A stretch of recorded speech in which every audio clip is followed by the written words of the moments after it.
கேரளாவில இருந்து ஒரு அதிர்ச்சிகரமான செய்தி ஒன்று வந்திருக்குதுங்க. அதாவது காந்தியை கொன்ன கோட்சேவை பத்தி பெருமையா பதிவிட்டிருந்த என்ஐடியை சேர்ந்த பேராசிரியர் ஒருத்தர் அதே என்ஐடி நிறுவனத்தோட டீனா நியமிச்சிருக்காங்க. இந்த செய்தி தான் கேரள கல்வியாளர்கள் மத்தியில பெருத்த அதிர்ச்சி ஏற்படுத்தியிருக்குது. மேலும் இவருடைய நியமனத்தை எதிர்த்து காங்கிரஸ் போராட போறதா அறிவிச்சிருக்காங்க. இந்த செய்தி இப்போ பேசு பொருளா மாறி இருக்குது அப்படின்னு சொல்லலாம். இதனுடைய பின்னணியை பார்க்கும்போது கேரளா கோழிக்கோடுல இருக்கிற என்ஐடி நிறுவனம், இந்த நிறுவனத்துல மெக்கானிக்கல் இன்ஜினியரிங் டிபார்ட்மெண்ட்ல பேராசிரியரா இருந்த சைலேஜா அப்படிங்கிறவர் 2024 என்ன பண்ணிருக்காருன்னா, இந்தியாவை காப்பாத்தினதுக்காக கோட்சேவை பத்தி பெருமைப்படுற அப்படின்னு சொல்லி பதிவிட்டு இருந்தாரு. இந்தியாவில் பலருடைய நாயகனா இந்து மகாசபை ஆர்வலரான நாத்ராம் கோட்சே அவர்கள் இருக்கிறாரு அப்படின்னு சொல்லி ஒரு வழக்கறிஞர் பதிவிட்டு இருந்தாரு. அந்த பதிவு கீழே தான் இந்த மாதிரியான கமெண்ட்டுகளை சைலேஜா அவர்கள் பதிவிட்டு இருந்தாரு. எனவே இவர் பதிவிட்டு இருந்த கமெண்ட் அப்பவே பெரிய கொந்தளிப்பை ஏற்படுத்துச்சு அப்படின்னு சொல்லலாம். இந்த கமெண்ட்டுடைய ஸ்கிரீன்ஷாட் சோசியல் மீடியா முழுக்க வைரல் ஆச்சு அப்படின்னு சொல்லலாம். எனவே எதிர்ப்பு வரவும் சைலேஜா அவர்கள் அந்த கருத்தை நீக்கி இருக்கிறாரு.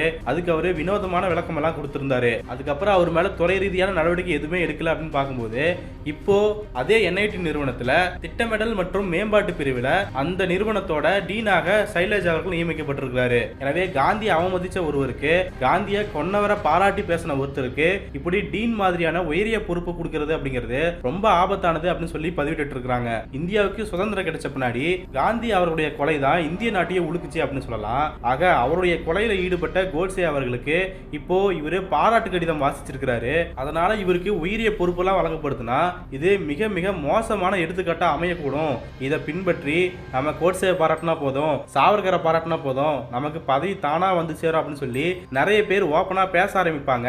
அப்போ நாட்டுடைய நிலைமை என்ன ஆகிறது? மேலும் பாஜக ஒரு பக்கம் காந்தியை ப்ரொமோட் பண்றாங்க, தேச தந்தைன்னு சொல்றாங்க. பிஜேபி ஆட்சியில காந்தி படம் வந்த பின்னாடி தான் காந்தியை பத்தி வெளிநாட்டவர்களுக்கு தெரியும் அப்படின்னு சொல்லி மோடி பேசியிருந்தாரு. இப்படியெல்லாம் காந்தியை பத்தி பெருமையா பேசுவீங்க, ஆனா அதே சமயம் காந்தியை கொண்ட கோட்சேவுக்கு மாலை போடுவீங்க. இப்போ அதே கோட்சேவை பாராட்டி பேசின சைலேஜா அவர்களுக்கு டீன் உள்ளிட்ட பதவி எல்லாம் கொடுப்பீங்க. இது என்னங்க நாடகமா இருக்குது? அங்க ஒரு வாய் இங்க ஒரு வாய்னு பேசுவீங்களா? இதெல்லாம் உங்களுக்கே அசிங்கமா இல்லையா அப்படிங்கிற கேள்வியை முன் வச்சிருக்காங்க. மேலும் இதை பத்தி காங்கிரஸ் கோழிக்கோடு மாவட்ட குழு தலைவரான பிரவீன்குமார் அவர்கள் என்ன சொல்லியிருக்கிறார்னா, இவருடைய டீன் நியமனத்தை ரத்து செய்யணும் அப்படின்னும், ஒன்றிய அரசுக்கு கீழே இருக்கிற நிறுவனங்கள்ல RSS உடைய நிகழ்ச்சி நிரல் செயல்படுறதா இது காட்டுது அப்படின்னு சொல்லியிருக்கிறாரு.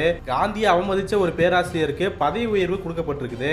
அவருடைய நியமனத்தை திரும்ப பெறும் வரை நாங்க போராட்டத்தை தொடர்ந்து நடத்துவோம் அப்படின்னு சொல்லி அறிவிச்சிருக்கிறாரு. மேலும் இதை பத்தி காங்கிரஸ் உடைய தேசிய செய்தி தொடர்பாளரான பவன் கேரா அவர்கள் ஒரு முக்கியமான பதிவை போட்டிருக்கிறாரு. அபியூஸ் காந்தி கெட் ரிவார்ட் அப்படின்னு சொல்லி காட்டமா பதிவிட்டு இருக்கிறாரு. காந்தி போன்ற தேசிய தலைவர்களை அவமதிக்கிறாங்க, இததான் பெரிய போஸ்டிங் போறதுக்காக பிஜேபி தகுதி நிர்ணயமா வச்சிருக்காங்களா அப்படிங்கிற கேள்வியை முன் வச்சிருந்தாரு. மேலும் இந்த நடவடிக்கையானது தேசிய தலைவர்களை அவமதிக்கக்கூடியவர்களை பிஜேபி அரசு எந்த அளவுக்கு சிஸ்டமேட்டிக்கா ப்ரொமோஷன் பண்றாங்க அப்படிங்கிறதுக்கு எடுத்துக்காட்டா அமைஞ்சிருக்கிறதா சொல்றாரு. மோடி வெளிநாடுகள்ல போய் காந்தியை பத்தி வாய் வார்த்தையா பேசுறாரு, ஆனா அவருடைய கவர்மெண்ட் காந்தியோட புகழ அழிக்க நினைக்கிறவங்களை கொண்டாடுறவங்களை ப்ரொமோட் பண்ணிட்டு இருக்காங்க அப்படின்னு சொல்லி குற்றச்சாட்டுகளை முன் வச்சிருக்காரு.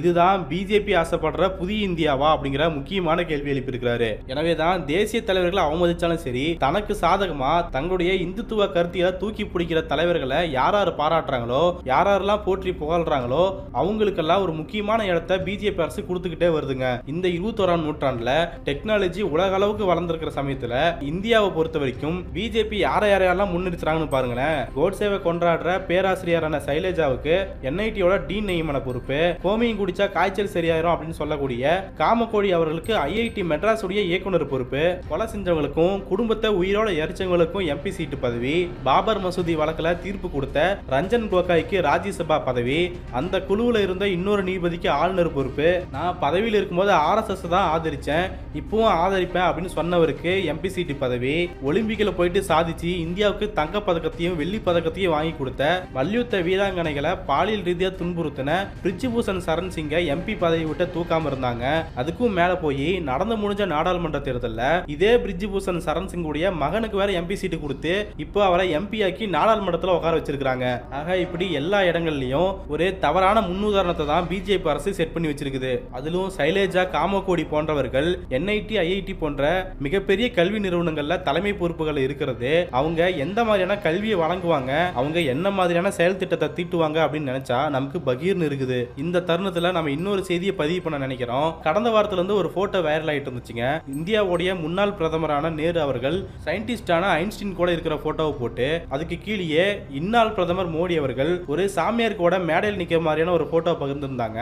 சரி, இது எதுக்கு ரெண்டுத்தையும் ரெண்டையும் கம்பேர் பண்றாங்க அப்படின்னு நம்ம தேடி பார்க்கும்போது இவங்க ரெண்டு பேரும் பக்கத்துல நிக்கிற நிகழ்ச்சி எங்க நடந்துச்சுன்னா மத்திய பிரதேசத்துல சத்தர்பூர் அப்படிங்கிற பகுதியில் அறிவியல் ஆராய்ச்சி மற்றும் கேன்சர் இன்ஸ்டிடியூட்டுக்கு அடிக்கல் நாட்டும் விழாவில் தான் இவங்க ரெண்டு பேரும் கலந்துருக்காங்க.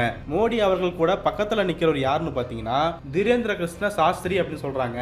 இவர் ஒரு ஆசிரமத்தை நடத்திட்டு வராருங்க. இவர் என்ன பண்ணிருக்காரு தெரியுமா? ஒரு நபர் வந்து என்னுடைய அம்மாவுக்கு கேன்சர் வந்துருச்சு, 4வது ஸ்டேஜுக்கு போயிட்டாங்க, கிரிட்டிக்கல் கண்டிஷன்ல இருக்கிறாங்க, அவங்க ரொம்ப கஷ்டப்படுறாங்க, மாத்திரை மருந்துகளை எடுத்துக்கிட்டாலும் அதுல எந்த பலனும் இல்ல அப்படின்னு சொல்லி இவர்கிட்ட அழுது இருக்கிறாரு. அதுக்கு இவரு என்ன தெரியுமா சொல்லியிருக்கிறாரு? உங்க வீட்டுல வந்துட்டு தொடர்ச்சியா 11 நாளுக்கு ஒரு ஜோதியை எரிய விடுங்க, அதாவது அகண்ட ஜோதியை எரிய விடுங்க அப்படின்னு சொல்லி சஜஸ்ட் பண்ணிருக்கிறாரு. அடுத்து முக்கியமா என்ன தெரியுமா சொல்லியிருக்கிறாரு? உங்களுக்கு சொந்தமான பசு கிட்ட இருந்து ஒரு 50 கிராம் கோமியத்தை எடுத்து அதை மஞ்சள் வேர் கூட கலந்து அரைச்சி ஒரு பேஸ்ட் மாதிரி பண்ணி அதை உங்க அம்மாவுக்கு கொடுத்துட்டு வாங்க, இந்த கேன்சர் ஆனது 100% சரியா போயிடும் அப்படின்னு சொல்லி தீர்ப்பு சொல்லியிருக்கிறாரு. ஆக இவரை கூட்டிட்டு வந்து கேன்சர் ஆஸ்பத்திரிக்கு அடிக்கல் நாட்டியிருக்கிறாரு மோடி அவர்கள். மேலும் இதை தொடர்ந்து வெறுப்பு பிரச்சாரம், இந்துத்துவத்தை முன்னிறுத்துற வேலைகளை தான் இந்த திரேந்திர சாஸ்திரி ஈடுபட்டு இருக்கிறாரு அப்படின்னு சொல்லி ஆல்ட் நியூஸ் இணையதளத்துல ஒரு முக்கியமான கட்டுரை வெளியாகி இருக்குதுங்க. ஆக இந்த விஷயத்தை வச்சுதான் நேரு யாரை சந்திக்கிறாரு, மோடி யாரை சந்திக்கிறாரு பாருங்க அப்படின்னு சொல்லி கம்பேர் பண்ணி போட்டோ போட்டிருந்தாங்க.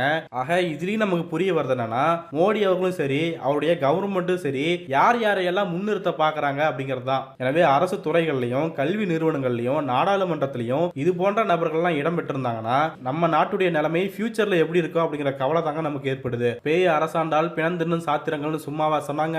அது போலதான் மோடி அவருடைய ஆட்சியில இது போன்ற நபர்கள் எல்லாம் உயரிய பொறுப்புகளை அனுபவிச்சுட்டு இருக்காங்க.